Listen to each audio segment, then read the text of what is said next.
예, 반갑습니다. 예, 오종혁 국어선생님입니다. 자, 오늘은 생물 개통수와 몬텔리우스 형식학이라는 독서 주제 통합 9번째 시간에 공부를 하겠습니다.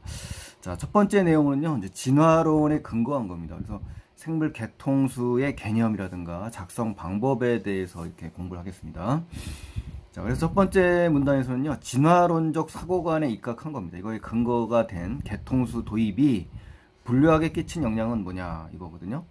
그러니까 분류학 분야의 확립에 가장 큰 영향을 끼친 것이 뭐라고 그래요? 진화론적 사고관이라고 하죠. 그렇죠?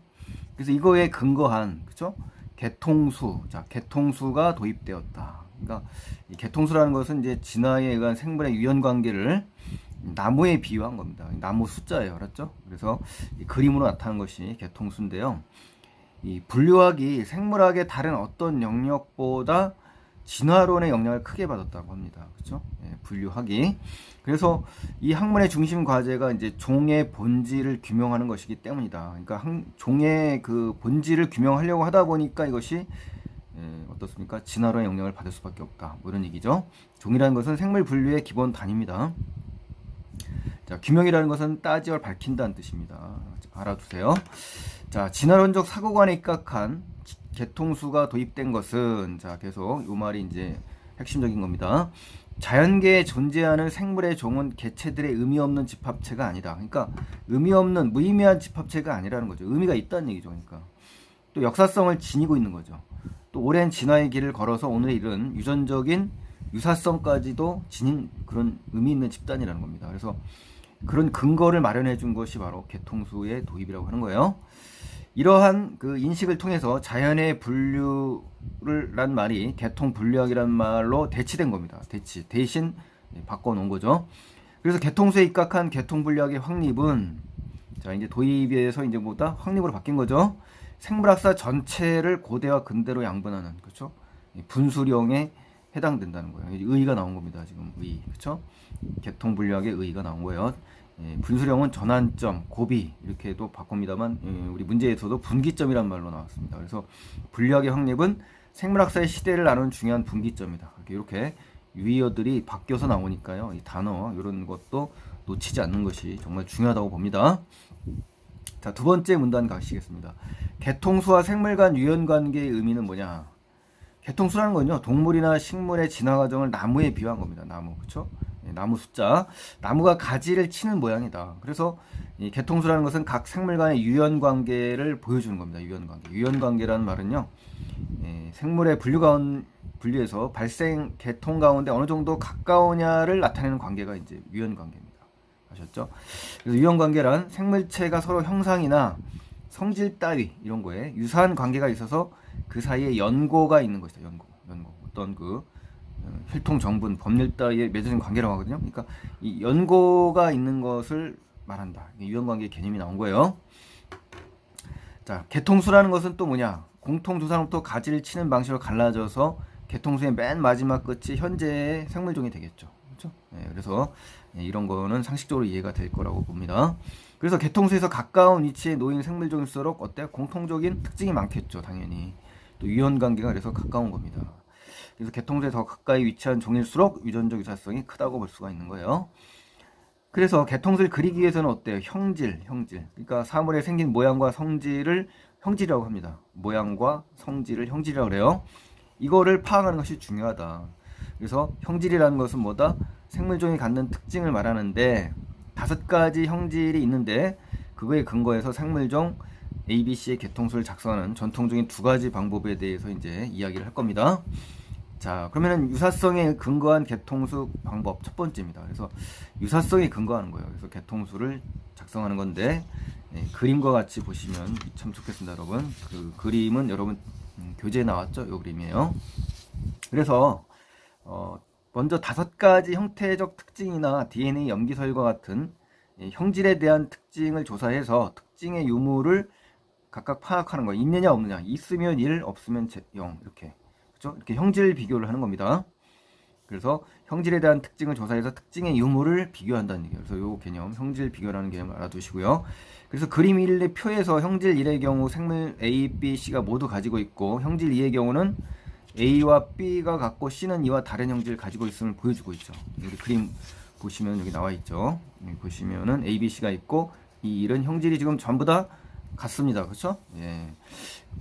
그리고 형질 2의 경우 A와 B가 같고 C는 이와 다른 형질을 가지고 있어요. 그림에 보시면은. 그래서 A와 B는 형질 5개 중 4개 같으므로 유사도는 5분의 4로 결정이 되는 거죠. A와 B는 그렇죠? A와 B는 이렇게 형질 5개 중에 4개가 같죠? 하나, 둘, 셋, 넷 이렇게. 그렇죠? 그래서 5분의 4라는 겁니다. 그래서 그러면 2에 비해 A와 C, B와 C의 유사도는 각각 5분의 2와 5분의 1이 되겠죠. 여러분 확인해 하시면 A와 C는 같은 것이 5개 중에 2개가 되고 그 다음에 B와 C는 같은 것이 5개 중에 하나가 된다는 얘기예요. 아시죠? 이거는 그림에서 확인할 수 있으니까 해보시면 좋겠고요. 가장 높은 유사도를 보이는 것이 뭐다? A와 B를 묶는 거죠. 그렇죠? 5분의 4니까 제일 유사도가 높죠. 이를 한 종으로 이제 묶는 겁니다. 가장 유사도가 높은 거를 하나로 이제 묶어버리는 겁니다. 그래서 이를 한 종으로 간주한 다음에 생물종 C와 이제 유사도를 계산하는 겁니다. 이 그림에서 이거 보시죠? A와 B를 한 종으로 묶고 이 C를 계산하는 거죠. 이때 유사도는 A와 C의 유사도와 B와 C의 유사도의 산술 평균값. 자, 산술 평균이라는 건요. 여러 수의 합을 그 개수로 나누는 겁니다. 여러분 평균 아시죠? 과목별 평균. 그래서 여러분 그 성적표에 평균이 나오잖아요. 그거 똑같아요. 그래서 5분의 2 더하기 5분의 1을 더해서 5분의 2 더하기 5분의 1을 더해서 나누기 1을 하면은 10분의 3이 되는 겁니다. 그래서 요거를 더하고 나누기 1을 하면 10분의 3이 된다는 거죠. 그렇죠? 그래서 산술 평균값은 10분의 3이 되니까 이렇게 되니까 따라서 A, B 그룹의 C를 연결하면 그림 1에 이러고 오른쪽 이와 같은 A, B, C의 개통수를 나타낼 수가 있다. 그래서 대상 생물종이 4종 이상일 때는 어때요? 모든 종이 개통수에 포함될 때까지 이 과정을 계속 반복해서 늘려나갈 수가 있는 겁니다. 자, 그 다음에 이제 여기서 정리를 하면요. 개통수, 이제 생물종의 유사성에 의한 개통수에 파생된 특성을 이용한 개통수의 결과는 같다. 이제 여기서도 이제 이야기하겠습니다만 파생된 개통수와 유사 형질 비교를 한 요 부분과는 차이가 있습니다. 그러니까 여러분께서는 요걸 읽어보시고 이걸 확인하시면 좋겠네요. 그래서 그림 1과 예시에 따르면 생물종의 유사성에 의한 개통수와 그렇죠? 유사성에 의한 개통수와 새롭게 파생된 특성은 결과가 다를 수 있다는 걸 여기서 보시면 알 수 있겠습니다. 한번 보실까요? 두 번째 방법은 이제 유사성에 근거한 방법과는 다른 겁니다. 첫 번째 방법이 이제 유사성에 근거한 방법이고요. 또 앞선 시대에 없던 형질이 진화 과정 중에 후대로 가면서 새롭게 파생된 겁니다, 여러분. 파생. 그러니까 어떤 사물이나 현상이 어떤 근원으로부터 갈려 나왔다라고 생각하는 거예요. 분파가 된다는 얘기죠. 그 특성만을 이용해서 개통수를 작성하는 거래요. 그러니까 이 파생되어서 나타난 특성, 그렇죠? 유사성에 근거한 방법과는 다른 거예요. 다른 거예요. 자, 그러면은 가령 예를 들면 이제 화석에서 이제 나타난 초기 파충류에는 비늘이 없었어요. 진화 과정에서 생긴 거죠. 그렇다면 비늘이 없다라는 것은 원시 형질이고 비늘이 있는 건 파생 형질이라는 거죠. 그렇죠? 파생 형질, 원시 형질 이렇게 구별하시면 되죠. 그리고 비늘이 있으면 비늘이 있는 파충류를 한 그룹으로 묶어서 공유 파생 형질이 되는 거죠. 그렇죠. 비늘이 있으니까 같이 묶어서 공유 파생 형질이 된다. 그렇죠? 네, 이렇게. 그래서 위에 그림 1표에 보시면 0을 원시 형질 그리고 이를 파생형질이라고 한다. 그렇죠? 생겼으니까, 그죠? 비닐이 생겼으니까 파생형질이 되는 거고 없을 때가 원시형질이니까 0이다. 이렇게.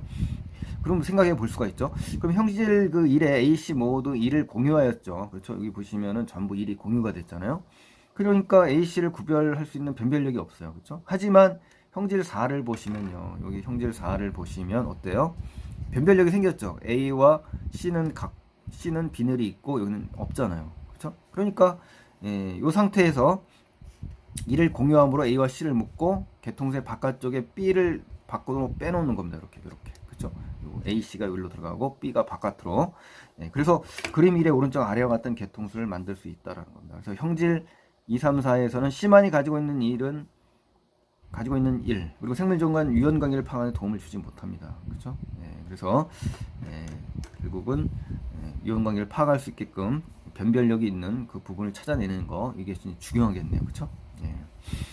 자, 그러면은 여기까지 이제 첫 번째 그 글에서는 어떤 내용이냐면 생물 분류학 분야 확립의 토대가 된 개통수의 작성 원리를 소개한 겁니다. 그래서 생물 개통수를 그리기 위해서는 어때요? 유형 관계가 멀고 가까움을 파악해야 하고 이때 생물종의 형질을 파악해야 됩니다. 그래서 형질을 근거로 개통수를 작성하는 방법에는 이제 유사성에 의한 것이 있고, 또 하나는 파생된 특성만을 이용해서 작성하는 두 가지 방법이 있다. 이렇게 정리를 해주시면 참 좋겠습니다. 자, 이제 두 번째 글입니다. 진화론에 입각한 거죠. 진화론 아셨죠? 진화론에 입각한 몬텔리우스 형식학의 특징과 방법입니다. 그래서 첫 번째 문단에서는 진화론에 근거한 분류학 방법론인 몬텔리우스 형식학에 대해서 이야기를 합니다. 자, 고고학이라는 것은 인류가 지난 시대에 남긴 흔적을 찾아내는 겁니다. 그래서 이걸 밝히는 거예요. 규명한다는 거. 앞에서 이제 규명이라는 단어 배웠죠? 네, 규명하는 겁니다. 규명하는 학문이에요. 이렇게 방대한, 막대하고 규모가 큰 뭐 이런 거죠. 고고학 자료를 시대에 따라 이제 분류해야 된다는 거죠. 그래서 고고학에 있어서 진화론에 입각한 분류학의 방법론인 형식학, 그렇죠? 유물 그 생김새에 따라 비교하는 것이 이제 형식학인데, 이걸 확립한 학자가 이제 누구냐면 19세기 후반에서 20세기, 자 3페이지에 나옵니다. 20세기 초에 활약한 누구다? 몬텔리우스라는 사람입니다. 이 스웨덴의 고고학자거든요. 이 사람이 이 형식학은 뭐냐? 유물의 형식, 그렇죠? 이 선대 인류가 남긴 물건인데, 이 유물의 형식은 생물의 종과 유사하다는 거예요. 그래서 자연과학자가 만들어 놓은 이 진화론적 발자취에 따라서 생물종을 구별할 수 있는 것처럼, 고고학자도 유물의 형식을 시대에 따라 구별할 수 있다고 전제를 까는 겁니다. 아셨죠? 그러니까 고고학자도 유물의 형식을 시대에 따라 구별할 수 있다라고 이렇게 전제로 깐 거예요. 자, 또한 생물종이 계통적으로 진화하는 것처럼 유물의 형식도 방향성을 가졌다. 이 방향성이라는 말이 상당히 중요합니다, 여러분. 문제에도 나왔습니다만은 이 방향성, 이 단어가 상당히 중요합니다. 이걸 가지고 계통적으로 진화한다고 합니다. 이 방향성이라는 건 가는 방향에 어떤 일반적인 기준을 갖고 가는 특성이 있다는 얘기잖아요. 그러니까 몬텔리우스 형식학에서는 유물이 계통적으로 진화한다라고 볼 수가 있는 겁니다. 예. 자연과학자가 현생 생물과 화석 비교를 통해서 종의 진화 과정을 추정하는 것처럼, 이렇게 자연과학자처럼 고고학자도 어떻다? 유물 형식 비교에 의해서, 그렇죠? 유물 형식 비교에 의해서 형식의 진화 과정을 추정할 수 있다는 것이다. 이렇게 되는 거예요. 이런 자연과학자가 한 것처럼 추측할 수 있다는 겁니다. 자, 두 번째 마지막 문단입니다. 보세요. 형식학의 원리에 따른 고대 도끼의 분류 방법을 이제 가져왔어요. 이것은 문제점을 해결하는 방향성에 의해서 발전한다는 걸 우리가 알 수가 있습니다. 그림 2는, 자, 여기 그림 2가 있죠, 여러분. 그림 2는 고대 도끼를 AD로 형식학적으로 이제 배열한 거라고 합니다. 우선 가장 오래된 형식의 도끼는 자루의 끝부분을 쪼갠 다음에 그 사이에 도끼를 끼워 끈으로 묶었던 거랍니다. 이게 이제 이 부분에 끈을 묶어서 했다는 겁니다. 가장 원시적인 거겠죠. 그리고 A의 경우 도끼를 사용할수록 흔들리니까 이제 끈이 잘 빠져요. 그래서 끈이 빠지지 않도록 이제 양쪽 가장자리를 돌출시킨 B가 고안된 겁니다. 이렇게 빠지지 않도록, 그렇죠? 그런데 B는 또 자루 속으로 도끼가 파고 들어가 버려서 자루가 쪼개지는 이 문제가 또 발생했네요. 이를 해결하기 위해서 어때? 도끼 중간에 돌출된 C가 고안된 겁니다. 이렇게 쪼개지지 않도록 그렇게 고안되었고, 이제 나중에는 최종적으로 자루를 끈으로 묶지 않고 이제 바로 도끼에 끼우는 D가 이제 고안이 된 겁니다. 이렇게 해서, 그렇죠? 네. 그런 다음에 특히 뒤에는 이제 어떤 특징이 있냐면 줄무늬가 새겨져 있습니다. 이렇게 보시면은 이제 줄무늬가 새겨져 있죠. 네. 그래서 이는 A, B, C에서 끈을 먹었던 이 관행, 오래전부터 해왔던 이런 습관 있지 않습니까? 이거 영향이 남겨진 흔적인 겁니다. 그래서 이러한 방식으로 유물들의 사용된 시기를 추정하면서 하나의 표에 정리할 수가 있는 겁니다. 그래서 한 시기에만 사용된 유물은 해당 시기에만 유물의 형태를 그릴 수가 있죠. 여러 시기에 걸치게 되면 뭐 그 유물에 사용된 시기만큼 표를 차지하게 돼서 유물의 형태를 그릴 수가 있는 겁니다. 여러분 역사 연대표 아시죠? 네. 한국사 시간이나 이런 세계사 시간에 그런 걸 떠올리시면 될 것 같아요. 이와 같은 방식으로 유물 시간의 선호에 따라 오래된 것을 이제 아래에 배열하겠죠. 당연히. 그죠? 고고학적 연대를 부여할 수 있다. 아래에서 위로 올라가는 겁니다. 연대라는 것은 시대를 얘기하는 거고요. 부여한다는 건 지니게 해준다는 얘기입니다. 그래서 몬텔리우스 형식학은 유물의 형식 비교를 통하는 겁니다. 그래서 고고학적 연대를 부여하는 방법을 사용한다라는 거 꼭 기억하시고요. 그래서 고대 도끼의 분류 방법을 통해서 몬텔리우스 형식학은 유물의 형식 비교를 통해서 고고학적 연대를 부여한다라고까지 이렇게 정리를 깔끔하게 해주시면 좋겠습니다. 자, 이러한 몬텔리우스 형식학은 고고학의 대표적인 연구 방법론으로 자리 잡게 됐다, 정착하게 됐다, 뭐 이런 얘기입니다. 자, 그러면은 이제 정리를 한번 해볼까요? 개통수 원리를 고고학 분야에 도입을 했습니다. 그래서 몬텔리우스 형식학에 대해 설명을 한 건데요. 생물 개통수의 원리는 어떻다? 고고학 분야로 적용됐고 또 고고학자도 유물의 형식인 진화론의 개통수처럼 작성할 수 있다. 그래서 이 몬텔리우스 형식학에서는 자연과학자가 진화론적 생물종을 구별하듯이 유물의 형식도 시대에 따라 구별할 수 있다는 겁니다. 이걸 반드시 이해해야 돼요. 유물의 형식도 시대에 따라 구분할 수 있다고 이렇게 전제하고 있기 때문에 생물종이 개통적으로 진화하는 것처럼 유물의 형식은 방향성을 가진 겁니다. 그래서 몬텔리우스 이를 바탕으로 고대 독개 형태를 관찰함으로써 사용 시기라든가 진화 과정 등을 추정하는 겁니다.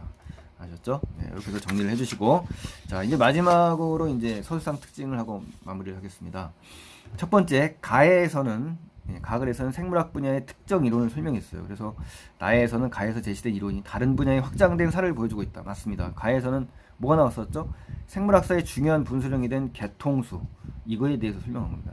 그러니까 특정 이론이 이제 개통수가 되겠네요. 그리고 나에서는 진화론에 입각한 이러한 분류학의 방법론이, 그러니까 그래서 특정 이론은 진화론입니다. 진화론.